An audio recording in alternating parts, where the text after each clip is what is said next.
భారతదేశ రాజ్యాంగ సృష్టికర్త డాక్టర్ బిఆర్ అంబేద్కర్ గారి 134వ జయంతి సందర్భంగా ఈ దేశ ప్రజలందరికీ కూడా శుభాకాంక్షలు తెలియజేసుకుంటున్నాం. ఎందుకంటే ఈరోజు మనం స్వేచ్ఛగా మన దేశంలో మనం ప్రజాస్వామ్యబద్ధంగా మనం ఈరోజు నిలబడగలుగుతున్నామంటే దానికి కారణం అంబేద్కర్ గారు రచించినటువంటి రాజ్యాంగం. భారతదేశంలో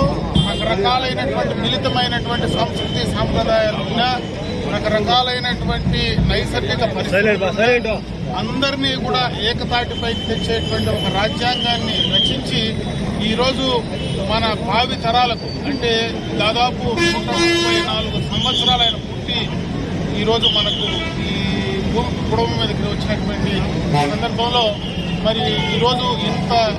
పెద్ద దేశమైనటువంటి ప్రపంచంలో ఇంత పెద్ద దేశమైనటువంటి ఈ దేశానికి మరి ఈరోజు రాజ్యాంగం రచించి ఇన్ని రోజులు కూడా మనం మన కాళ్లపైన మనం నిలబడగలుగుతున్నామంటే ఈరోజు ప్రపంచ దేశాల్లో భారతదేశాన్ని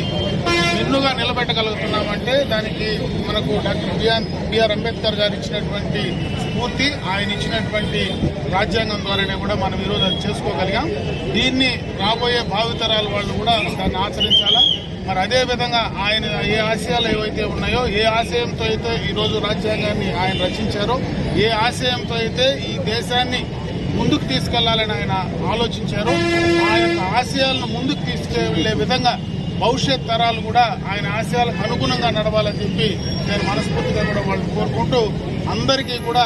అంబేద్కర్ గారి జయంతి శుభాకాంక్షలు తెలియజేసుకుంటూ సెలవు తీసుకుంటాను.